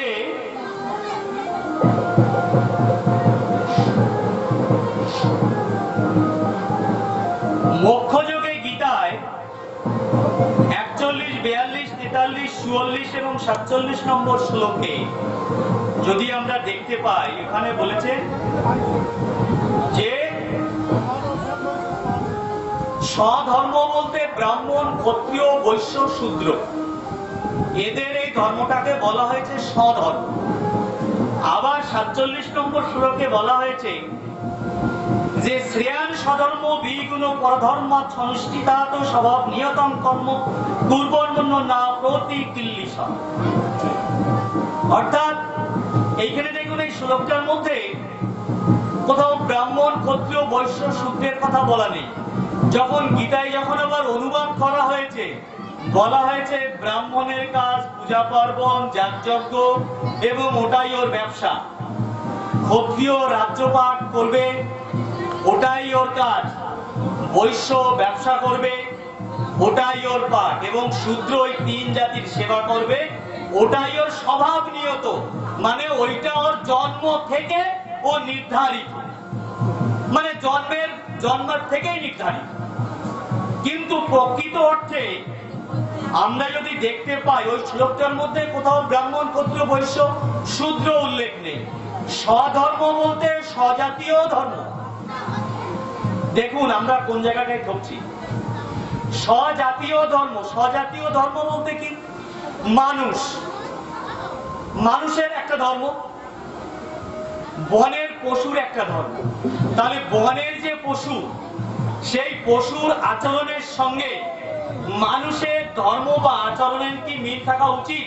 মেলে না, মানুষের ধর্মটা আলাদা। আর প্রাণীর, বনের পশু বা জীব তাদের ধর্মটা আলাদা। একটা পাখি আকাশ থেকে উড়ে বেড়ায়, তার ধর্মটা আলাদা। জলে মাছ থাকে, তার ধর্মটা আলাদা। অর্থাৎ যে ধর্মে যে অবস্থান করছে, অর্থাৎ মানুষ হয়ে আমি পশুর ধর্মে যাব না। মানুষের যে প্রকৃত ধর্ম, জীবে দয়া নামে রুচি মানুষেতে নিষ্ঠা, ইহা ছাড়া আর যত সক্রিয় পুষ্টা। সুতরাং মানুষের ধর্মের সঙ্গে তো পশুর ধর্ম মেলে না। আমি মানুষ হয়ে যদি একটা পশুর মতন আচরণ করি, তাহলে তো আমি আর মানুষ থাকলাম না, ওটা মানুষের ধর্ম না। পশুর ধর্ম ওটা সীমাবদ্ধ, প্রকৃতিগত। জলে মাছ থাকে, সুতরাং মানুষ যদি বলে আমি মাছের মতন আচরণ করব, সেটা তো সম্ভব না। এটাই হচ্ছে স্বধর্ম, অর্থাৎ স্বজাতীয় ধর্ম। আর এই স্বজাতীয় ধর্মটাই হচ্ছে সাম্যবাদের ধর্ম, সাম্যবাদের ধর্ম। আর এই জায়গাটায় হরিচাঁদ ঠাকুর কি বললেন? এবে দয়া প্রকাশিয়া প্রভু হরিচাঁদ বৈষ্ণবের কাটিলেন নাম অপরাধ, জ্ঞানকাণ্ড কর্মকাণ্ড মুক্তি অষ্টপাশ, দয়া সুদর্শনে কাটিলেন হরিদাস। এইবার হরিচাঁদ ঠাকুর আমাদের প্রতি দয়া করছেন, দয়া প্রকাশ করছেন। কেন করছেন? হরিচাঁদ ঠাকুর বুঝেছিলেন যে আমার এই অস্পৃশ্য সমাজের মানুষ, এরা লেখাপড়ি কম জানে, এদেরকে বুঝাতে হবে, এদেরকে প্রকৃত সত্যটাকে জানাতে হবে। তাই তিনি বলছেন দয়া করতে হবে। অর্থাৎ তাকে রাগলে চলবে না, তাকে বুঝাতে হবে যে কোথায় কোথায় আমরা ঠকে যাচ্ছি, কোথায় কোথায় আমাদের বঞ্চনার জায়গা। তিনি দয়া পরবশ হয়ে আমাদেরকে সেই কাজটি করতে বলেছিলেন এবং হরিচাঁদ ঠাকুর সেটাই করেছেন। কি করেছেন? জ্ঞানকাণ্ড কর্মকাণ্ড মুক্তি অষ্টপাশ। এবার এই জ্ঞানকাণ্ড কর্মকাণ্ড অর্থাৎ জ্ঞানের কাণ্ড এবং মুক্তি কাণ্ড, অর্থাৎ মুক্তি পেতে গেলে এবং আমাদের যে কর্মধারা সেটা মুক্তি অষ্টপাশ। পাশ মানে বাঁধন বা ফাঁস, অর্থাৎ 8টি ফাঁসে আমরা আবদ্ধ হয়ে রয়েছি। সেই 8টি ফাঁস কি? প্রথমেই হচ্ছে আমাদের শিক্ষার অভাব। আমাদের মধ্যে লেখাপড়ি জানার ভাব ছিল না, আমরা লেখাপড়ি জানতাম না, তাই আমরা প্রকৃত সত্য জানতাম না। তাই বলছেন, তাই হরিচাঁদ ঠাকুর গুরুচাঁদ ঠাকুরকে বলছে যে আমার সমাজের মানুষকে শিক্ষা দিতে হবে। কেন যদি না শেখে জানবে না। বৈদিক আচার, কেন ওটা আমার পাশ, আমি লেখাপড়ি জানি না, শিখি না, তাই আমি সঠিকটাকে অনুধাবন করতে পারছি না। ব্রাহ্মণ্যবাদ আমাকে শোষণ করছে, শাসন করছে, আমাদেরকে বঞ্চিত করে রেখেছে। সুতরাং শিক্ষা দরকার। এটা একটা বাঁধন, ফাঁসি, ফাঁস। বেদাচার, বৈদিক যে নিয়ম, পূজা পার্বণ, যাগ যজ্ঞ তন্ত্র মন্ত্র ইত্যাদি, এটা একটা ফাঁস। অর্থাৎ আমরা কষ্ট উপার্জন করে গৃহের শ্রীবৃদ্ধি কল্যাণ করবার জন্য কামনা করি, ব্রাহ্মণ্যবাদ 2 মন্ত্র বলে নিয়ে চলে যায়, এটা একটা ফাঁস। আবার বলছেন যে কুসংস্কার, এটা একটা ফাঁস। আর যে 4টি ফাঁসের কথা বলছে, যে 8টির মধ্যে যে 4টি, ব্রাহ্মণ ক্ষত্রিয় বৈশ্য শূদ্র, বলছে ব্রাহ্মণ ক্ষত্রিয় বৈশ্য শূদ্র, বলছে এটা একটা বাঁধন, সামাজিক বাঁধন। এসা গলায় যেরকম ফাঁস বা বাঁধন থাকে, সেই বাঁধনের রূপ এই 8টি অশিক্ষা, বৈদিক আচার, যাগযজ্ঞ পূজা পার্বণ, ব্রাহ্মণ ক্ষত্রিয় বৈশ্য শূদ্র, এই যে বিধান, এই বিধানগুলো আমাদের সমাজের মানুষকে এমন ভাবে বেঁধে রেখেছে, যার জন্য আমরা মুক্তি পাচ্ছি না।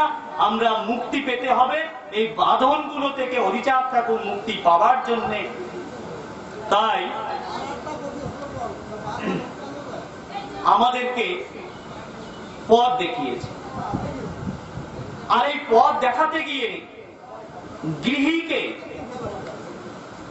তিনি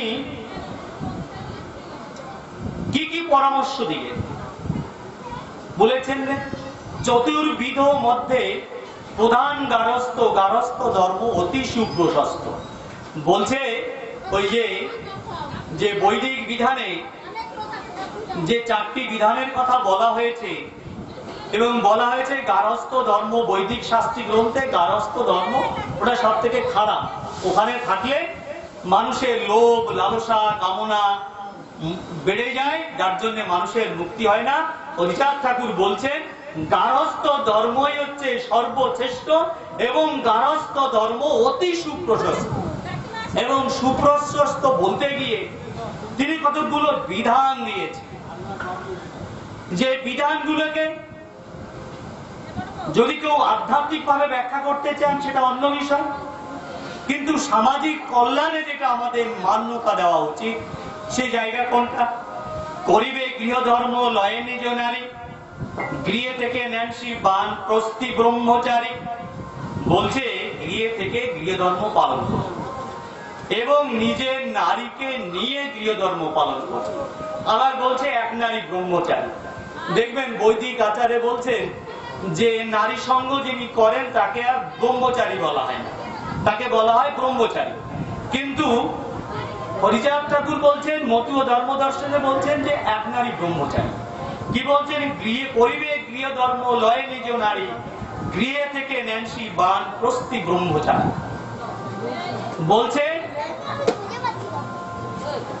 সংসারে থেকে গৃহধর্ম সঠিকভাবে পালন করলে সেটাই হচ্ছে সঠিক পথ, এবং কিভাবে সেটাকে পালন করতে হবে সেটা কি বলেছেন এইটা আমাদের একটু বোঝা দরকার। ঋতু রক্ষা করিবে জীব হত্যা ভয়, কেউ বা পুণ্য সন্ন্যাসী নিষ্কাম আশ্রয়। এবার বলছেন ঋতু রক্ষা করিবে জীব হত্যা ভয়। জয় হরি বল, জয় হরি বল।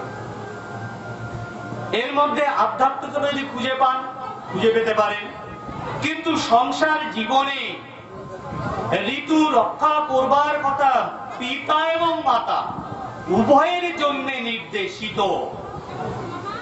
ঋতু রক্ষা না করলে যেমন মানুষের আবির্ভাব ঘটবে না, ধ্বংস লীলা মাধ্যমে পৃথিবীতে মনুষ্য জাতি থাকবে না, সংসার ধর্ম থাকবে না। এবং ঋতু রক্ষা কিভাবে করতে হবে? মায়েদের উদ্দেশ্যে বলছে এমন ভাবে করবে যাতে পূর্ণ শিশুর জন্মগ্রহণ করে, সুস্থ শিশুর জন্মগ্রহণ করে। আবার কি বলেছেন? ঋতু রক্ষা করিবে জীব হত্যা ভয়, মাতৃ জাতির উদ্দেশ্যে।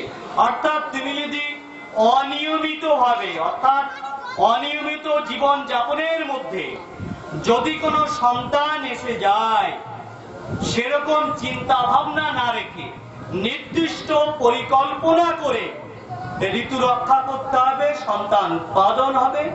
যেন ভুল পরিক্রমায় যেন বদ্যির কাছে যেতে না হয় ভ্রূণ হত্যা করবার জন্য, যেটা হরিচাঁদ ঠাকুর তখন বুঝেছিলেন যে মাতৃ জাতিকে সাবধান করতে হবে, ওতে মায়েরা অসুস্থ হয় কিংবা ওই গর্ভে সন্তান যদি জন্মগ্রহণ করে সে অসুস্থ হতে পারে।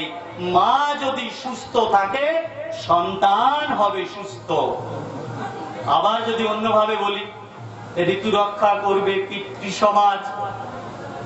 পিতৃ সমাজ যদি ঋতু রক্ষা না করে মায়ের সঙ্গে, তাহলে তো মানুষের আবির্ভাব ঘটবে না। এবার জীব হত্যা বলতে কি ওটা মায়ের জীব হত্যা? আবার মানে কি? জীব মানে শক্তি, জীব মানে শক্তি। আমাদের যে পিতৃত্বে যে পিতৃত্ব মায়ের মধ্যে চলে যায় ওটা একটা প্রাণী বা বীজ বা শক্তি।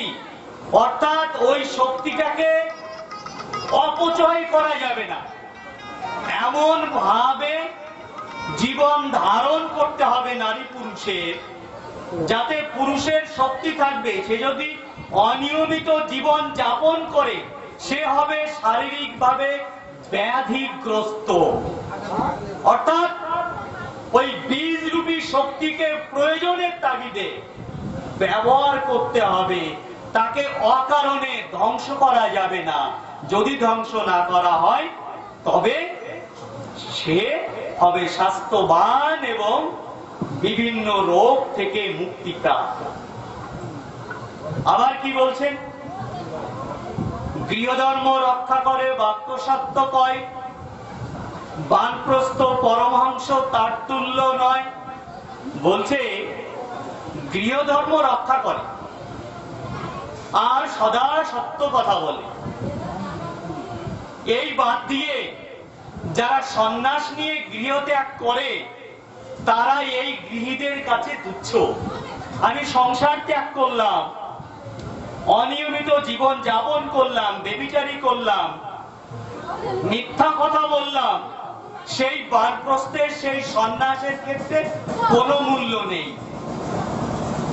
তাই কি বলছে? গৃহধর্ম রক্ষা করে বাক্য সত্য কয়, বানপ্রস্থ পরমহংস তার তুল্য নয়।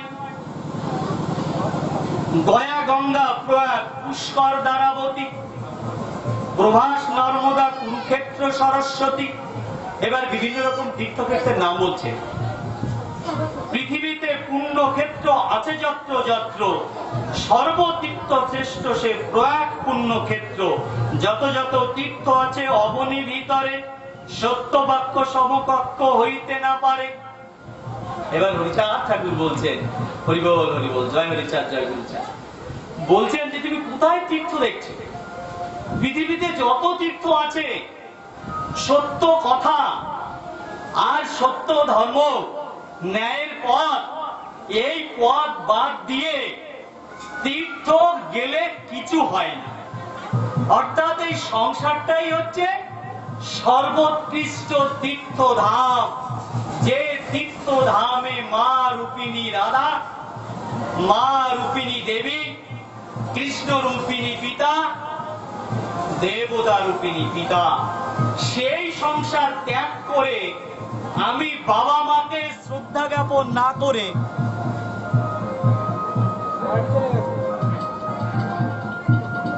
চালাতে বল।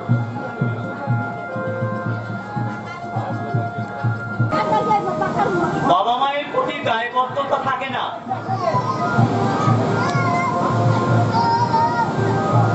সেই দায়বদ্ধতা পালন না করে অনেকেই আছে আমার তীর্থে চলে যায়। বলিতে যে 3 কাল গিয়ে 1 কালে ঠেকেছি, চল একটু তীর্থে গিয়ে আসি, পুণ্য করে আসি। আরে বাবা, ও তীর্থে গিয়ে লাভ নেই। হরিচাঁদ ঠাকুর ওই তীর্থ দর্শনের পর্যটনের কথা বলেনি। যারা বাবা মাকে সেবা শুশ্রূষা করে না, 10 মাস 10 দিন ধরে যে মা গর্ভে ধারণ করে পিতা মাতা দায়িত্ব পালন করে পৃথিবীতে এনেছে, সেই মায়ের প্রতি দায়িত্ব পালন না করে যারা তীর্থে যায় তাদের বিরোধিতা করেছে হরিচাঁদ ঠাকুর। বলে ওরে তীর্থ কোথায়? তীর্থ হচ্ছে পিতা মাতা। তুই জীবন্ত তীর্থকে বাদ দিয়ে তুই ওই বৈদিক তীর্থে যাস পুণ্য ফলের আশায়, ও তীর্থে কোনো পুণ্য ফল হয় না। তোকে যদি পুণ্য ফল পেতে হয় তাহলে জীবন্ত বাবা মাকে সেবা কর। তাই বলছে যে তীর্থে যাওয়ার দরকার নেই। কিন্তু আমরা কি করি? আমরা মুখে হরিবল হরিবল বলি, জয় হরিচাঁদ জয় গুরুচাঁদ বলি, কিন্তু হরিচাঁদ ঠাকুরের নির্দেশিত বাবা মায়ের প্রতি আমরা দায়িত্ব পালন কি করি? অথচ আমরা তীর্থে যাই। তীর্থে যখন চাই ভুরি ভুরি টাকা খরচা করি, মায়ের অন্ন জোগানোর ব্যবস্থা করে যাই না, মায়ের রোগ হলে চিকিৎসা করার ব্যবস্থা করি না। অথচ দেখুন, বাবা মা যেই মারা যায়, মরা কান্নাকাটি শুরু করে মাকে স্বর্গে পাঠাবার জন্য বৈদিক নীতিকে আশ্রয় করে শ্রাদ্ধ নামক বাজে শব্দের মাধ্যমে তাকে স্বর্গে পাঠাবার ব্যবস্থা করি। সে যখন জীবিত থাকে তাকে ন্যূনতম সেই মায়ের এবং বাবার প্রতি আমরা দায়িত্ব পালন করি না। হরিচাঁদ ঠাকুর মতুয়া ধর্ম দর্শন ওই জায়গায় বিরোধিতা করেছে। জীবন্ত অবস্থায়, জীবিত থাকাকালীন বাবা মাকে যেটুকুন সেবা শুশ্রূষা করবি তাহলেই তো ঈশ্বরকে পাবি। তীর্থে গেলে তোর কোনো দরকার নেই। এইটাই হচ্ছে হরিচাঁদ ঠাকুরের মতুয়া ধর্ম দর্শনের। তাই দেখবেন অনেকে হরিচাঁদের মঠে যখন অনুষ্ঠান করে, অনেকে বলে, এই ব্রাহ্মণ আনিসনি কেন? ব্রাহ্মণ ডাকিয়ে তোর মারে স্বর্গে পাঠাতে হবে। আরে আমার যে মাকে জীবিত অবস্থায় আমার মাকে সেবা শুশ্রূষা দিতে পারিনি, আমি মায়ের প্রতি ফিরেও তাকাইনি, মা চলে মরে যাওয়ার পরে আমি কি পালন করব? তাহলে তো মাকে অপমান করা হয়। তাই হরিচাঁদ ঠাকুর বলছে তীর্থ তীর্থ বাদ দে। তাই হরিচাঁদ ঠাকুর, গুরুচাঁদ ঠাকুর নিজে কোনোদিন তীর্থ ভ্রমণ করেননি, কাউকে যাওয়ার কথাও বলেননি। অথচ আমরা চলছি তার উল্টো ভাবে। অর্থাৎ মায়ের শ্রদ্ধা ভাষণে নমিতা দেবী মারা গেছে, ব্যথা হয়েছে, সে যদি জীবদ্দশায় এবং এর মতন অন্য কোন মা সন্তান সন্ততির কাছ থেকে জীবিত অবস্থায় যদি সেবা শুশ্রূষা না পেয়ে দেহত্যাগ করেন, সেই দেহত্যাগ করার পরে ওই পুরোহিত ডেকে শ্রাদ্ধ শান্তির মাধ্যমে, শ্রাদ্ধটা খারাপ শব্দ, মতুয়া ধর্ম দর্শনে আমরা বলি শ্রদ্ধাবাস, অর্থাৎ বাবা মায়ের প্রতি সেবা শুশ্রূষা, এটাই মতুয়া ধর্ম দর্শনের নীতি। এই নীতিকে বিসর্জন দিয়ে কেউ কখনো আমরা ভালো থাকতে পারি না। বাবা মা যদি আশীর্বাদ করেন, বাবা মা যদি সন্তানের প্রতি অভয় বাণী নিয়ে হাত তুলে দাঁড়ান, সেই সন্তানের কখনো অমঙ্গল হতে পারে না। পৃথিবীতে বন্ধু দেখি, আত্মীয় পরিজন যা কিছু দেখি না কেন, সন্তান যতই অবাধ্য হোক না কেন, বাবা মা সন্তানের কখনো অমঙ্গল কামনা করেন না। সেই বাবা মাকে আমরা যদি জীবিত অবস্থায় যদি সেবা শুশ্রূষা না করি, তার দেহ ধ্যানের পরে যদি সেইগুলোতে লোক ঠকাবার জন্য, মানুষের সামনে ভালো সাজার জন্য করি, সেটা মতুয়া দর্শন স্বীকার করেনি। তাই তো বলেছে পিতৃ সেবা, মাতৃসেবা বিশুদ্ধ আচার। মাকে যত অপমান করি, অনেকে বলে এই ঠাকুর দেবতাকে অপমান করিস, ও শাপ দেবে। আচ্ছা, কোন সন্তান আমরা আছি মায়ের প্রতি খারাপ আচরণ করি, মায়ের প্রতি কটু কথা বলি, কিন্তু সন্তান যখন বিপদে পড়ে, মাকে যতই অবমাননায় রাখি, অবজ্ঞায় রাখি, মা দু চোখের জল ছেড়ে দিয়ে বলে, ওরে আমার বাচ্চারে কোথায় আছিস, তোর যেন বিপদ না হয়। মায়ের এই চোখের জল, মায়ের এই অভয় বাণী যে সন্তানের প্রতি থাকে না, সেই সন্তান তীর্থে গিয়ে কোনো পুণ্য ফল অর্জন করতে পারে না, মায়ের আশীষ যদি সন্তানের প্রতি না থাকে। এটাই মতুয়া ধর্ম দর্শন। আর বৈদিক ধর্ম দর্শনে সেখানে এই বিষয়টা না বলে তারা বলেছে গরু দান কর, গাভী দান কর, সোনা দান কর, অর্থ দান কর, গ্রন্থ দান কর, জমি দান কর, তোর মাকে স্বর্গে পাঠাবে। আরে মাকে স্বর্গে রাখতে কোথায় কি স্বর্গ? মাকে যদি সুস্থভাবে সশরীরে আমি যদি বাঁচিয়ে রাখি, তবেই আমি আমার মাকে স্বর্গে স্থান দিলাম। এটাই মতুয়া ধর্ম দর্শনের কথা। জয় হরিচাঁদ, জয় গোবিন্দ। আরো কি বলছে? পর অন্ন খায় যে বা তীর্থধামে যায়, ষড়াংশের একাংশ ফল সেই বাই। পর অন্ন খায়, মতুয়া ধর্ম দর্শনে ভিক্ষা নিষিদ্ধ। অন্য অন্য শাস্ত্র গ্রন্থে আছে ভিক্ষাবৃত্তিকে জীবন। দেখবেন মতুয়ারা কখন জয় হরিচাঁদ, জয় গুরুচাঁদ বলে ভিক্ষা চায় না। চাই কেউ বলতে পারবেন কখন চাই?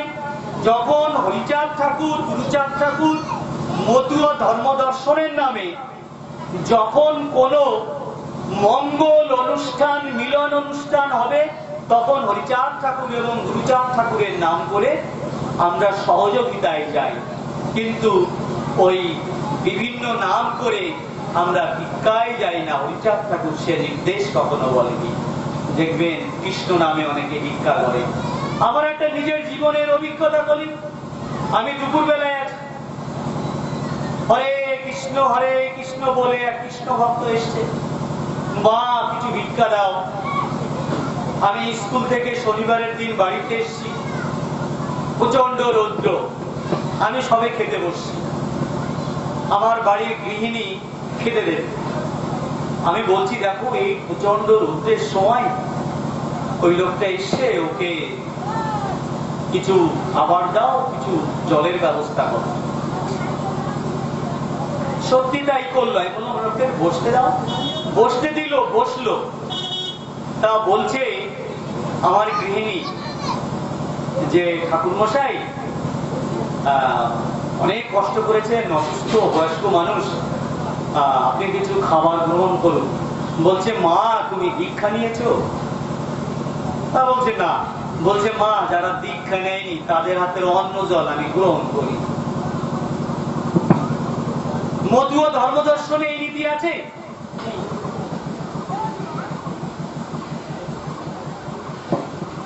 মধু ও ধর্মদর্শনে এই নীতি নেই। অর্থাৎ যে খাবার দেবে, যে সম্প্রদায়ের মানুষ হোক, মধু ওরা সানন্দে গ্রহণ করে। কিন্তু আমি বলছি না যে সব কৃষ্ণ ভক্তরা এসব করেন। অনেক কৃষ্ণ ভক্ত আছে আমি দেখেছি, তারা কৃষ্ণ নাম করেন, হরে কৃষ্ণ বলেন, কিন্তু তারা যে কোনো মানুষের হাতের অন্ন জল গ্রহণ করেন।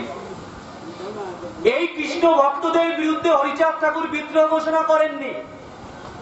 যারা বলেছে তুমি দীক্ষা নেওনি, তোমার হাতের অন্ন জল গ্রহণ করা যায় না, তাদের বিরুদ্ধে হরিচাঁদ ঠাকুর বিদ্রোহ ঘোষণা করেছে। বলছে এটা ঠিক নয়।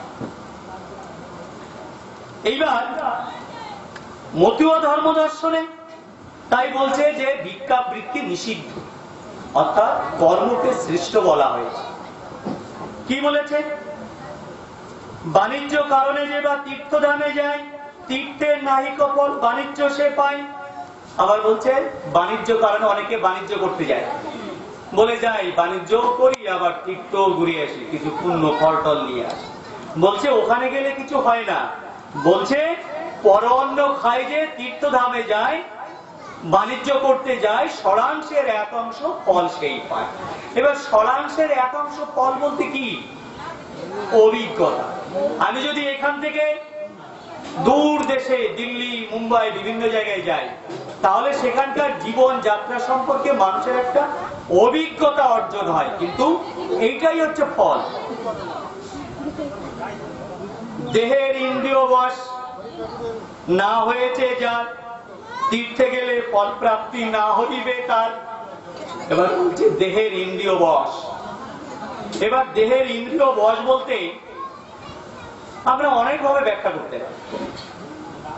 এবার সাধারণত ইন্দ্রিয় বলতে আমরা বিজ্ঞান যেটা বলছে চক্ষু, কর্ণ, নাসিকা, জিহ্বা, ত্বক।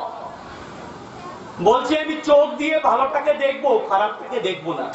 এটার এই চোখের ইন্দ্রিয় জয়। অর্থাৎ যেটা কুরুচি, বেবিচারী, খারাপ জিনিস, সেটা আমি দেখবো না। মুখ দিয়ে কথা বলবো, ভালো কথা বলবো, খারাপ কথা বলবো না। অরুচিকর শব্দ, কুরুচিকর শব্দ প্রয়োগ করবো না। এটা জিহ্বা। কান দিয়ে আমি সবসময় ভালো কিছু শোনার চেষ্টা করব, আমি খারাপ কিছু শুনবো না। ত্বকের সঙ্গে রয়েছে আমাদের জীবনের অনুভূতি, অর্থাৎ ইন্দ্রিয় কামনা। এই ত্বককে জয় করতে হবে। স্পর্শ ইন্দ্রিয় যাকে বলা হয়, অর্থাৎ সাময়িক যে সুখ অনুভূতি, এটাকেও জয় করতে হবে। আর কি? সৎ উপদেশ। এইগুলো যা যে জয় না করতে পেরেছে সে তীর্থে গিয়ে কি করবে? আবার কি বলছে? দেহের ইন্দ্রিয় বশ না হয়েছে যার, তীর্থে গেলে ফল প্রাপ্তি না হইবে তার। বলছে এইসব যে এই সমস্ত গুলোকে জয় করতে না পেরেছে, পঞ্চ ইন্দ্রিয়কে, সে তীর্থে গিয়ে কি করবে? সে শুধু ঘুরে ঘুরেই দেখবে। কারণ তীর্থে গিয়ে যেটা খারাপ দৃশ্য সেইটা তার চোখে ঢুকবে, যে খারাপ কথা সেইটা তার মুখে আসবে, যেটা খারাপ শব্দ সেইটা তার কানে আসবে। এবং তীর্থক্ষেত্রে নানান রকমের অবৈধ রকম কাজকর্ম হয়, সে সেই জায়গায় নিমজ্জিত হবে। বলছে এইটা যে জয় করতে না পারবে তার তীর্থে গিয়ে কোনো লাভ নেই, যদিও সে যায়। কি বলছে? দেহের ইন্দ্রিয় বশ করেছে যে জন, তার দর্শনে সর্বতীর্থ দর্শন। জয় হরিচাঁদ, জয় হরিচাঁদ। এবার বলছে দেহের ইন্দ্রিয় বশ। এবার দেহের ইন্দ্রিয় বশ যে জয় করেছে তার দর্শনে সব দর্শন। আমরা ভাবতে পারি যে ওই লোকটা তো দেহের ইন্দ্রিয়কে বশ করেছে, তাহলে ওকে দেখলাম আমার তো সব তীর্থ দর্শন হয়ে গেল, প্রণাম করলাম। না, দর্শন দ তালবস্যয় রেপ দন্তন্য, এই দর্শন মানে দেখা। আর এখানে বলছে দ র তালবস্য দন্তন্য, এই দর্শন মানে সান্নিধ্য, দরবারে আসি। ওই দ তালবস্যয় রেপ দন্তন্য, এটাই হচ্ছে দেখা, মূর্ধন্য, এটা হচ্ছে দেখা। আর এই দ র তালবস্য ন, এই দর্শন মানে তার দরবারে বা তার সান্নিধ্যে থাকা। ওই দর্শন আর এই হরির লীলামৃতের এই দর্শন এক দর্শন নয়। তাহলে কার দর্শনে থাকবো?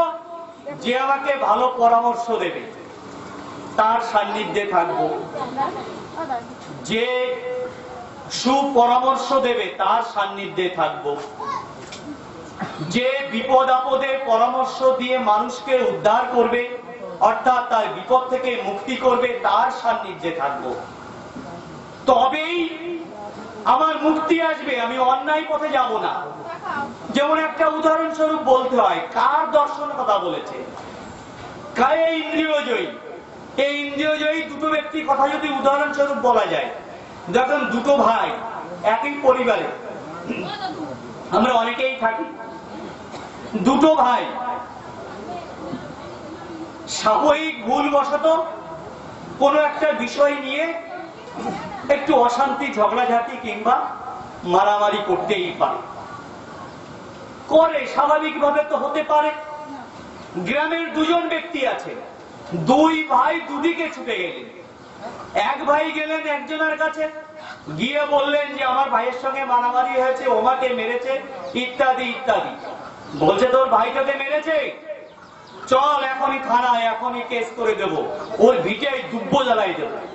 ভাইকে পরামর্শ দিচ্ছে ওই প্রাচীন ব্যক্তি, চল যাই থানায়, ওরে জেল খাটাবো, ওর ভিটায় দুব্বো জ্বালাবো, পরামর্শ দিচ্ছে। আর এক ভাই গেলেন অন্য এক ব্যক্তির কাছে, বলছেন যে ভাই ভাইয়ে গন্ডগোল করেছে, এখন এর একটা বিহিত কি হবে? বলছে বাবা, আরে বাবা, জল কাটলে দুভাগ হয়, তা ভাইয়ে ভাই কখনো পৃথক হয়? দুই ভাইতে সাময়িক ভুলবশত মারামারি করেছিস, একসঙ্গে থাক, ভুলে যা। তাহলে যে ব্যক্তি পরামর্শ দিলেন থানায় যা, কোর্টে যা, তোর ভাইয়ের বিটায় দুব্বো জ্বালাবো বা দুর্বাগায় যা গজিয়ে দেব, ওই ব্যক্তি ইন্দ্রিয়কে জয় করতে পারেনি। আর যে ব্যক্তি বললেন ঠান্ডা হ, ওরে ঠান্ডা হ বৎস, ওটা তোর ভাই, জল কাটলে দুভাগ হয় না, ওটা তোর আত্মীয়, পরম আত্মীয়, একই মায়ের গর্ভে এসেছিস, একই সঙ্গে মিলেমিশে থাক। এই যিনি পরামর্শ দিলেন যে একসঙ্গে ভাইয়ে মিলেমিশে থাক, ইনি হচ্ছেন সমস্ত ইন্দ্রিয়কে জয় করতে পেরেছেন, এই হচ্ছেন ইন্দ্রিয় জয়ী পুরুষ। হরিচাঁদ ঠাকুর বলেছেন এই ইন্দ্রিয় জয়ী পুরুষে দর্শনে অর্থাৎ সান্নিধ্যে থাকবার কথা বলেছে। এই হচ্ছে মতুয় দর্শনে ইন্দ্রজয়ী পুরুষ। তাই আমাদের যে ধর্ম দর্শন হরিচাঁদ ঠাকুর দিয়েছেন, সেটা পৃথিবীর একটা সাম্যবাদী সমাজ দর্শন। যে সমাজ ব্যবস্থায়, যে ধর্মীয় ব্যবস্থায় কোনো জাত ভেদ নেই। কি বলছে? যে সমাজে পুরুষ যে পাইবে অধিকার, নারীও পাইবে সেই অধিকার, করিলে বিচার। এই দর্শনটা বৈদিক কোন ব্যবস্থা, এই বিচার ব্যবস্থা রাখেনি। যেটা হরিচাঁদ ঠাকুর করেছেন, গুরুচাঁদ ঠাকুর করেছেন।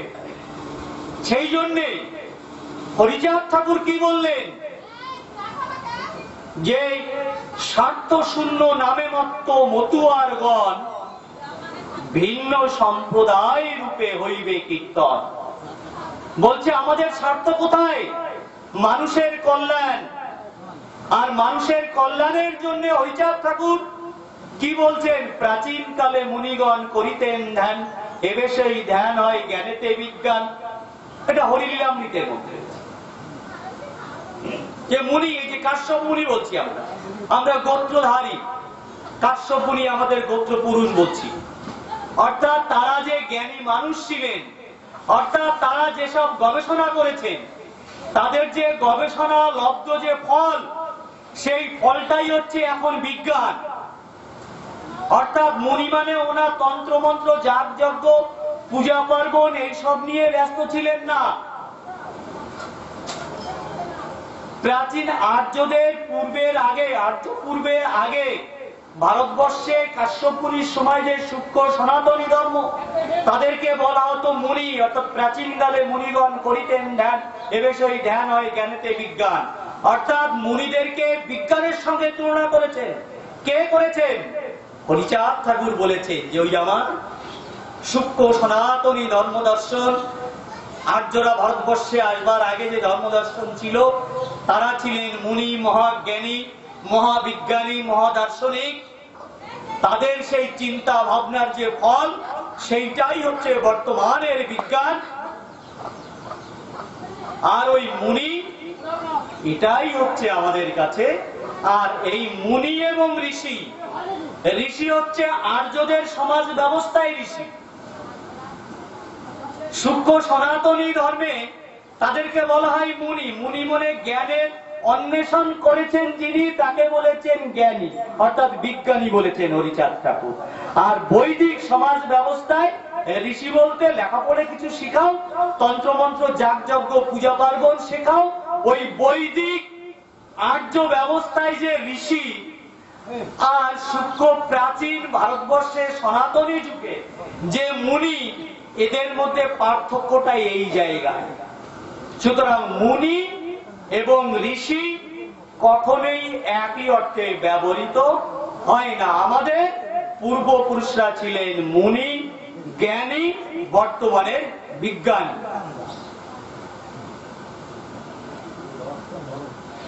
তাই আমরা এই হরিচাঁদ ঠাকুরের যে প্রকৃত ধর্ম দর্শন, সাম্যবাদী সমাজ ব্যবস্থা গড়বার জন্য যে ধর্ম দর্শন, এই ধর্ম দর্শনে আমাদের এগিয়ে চলতে হবে।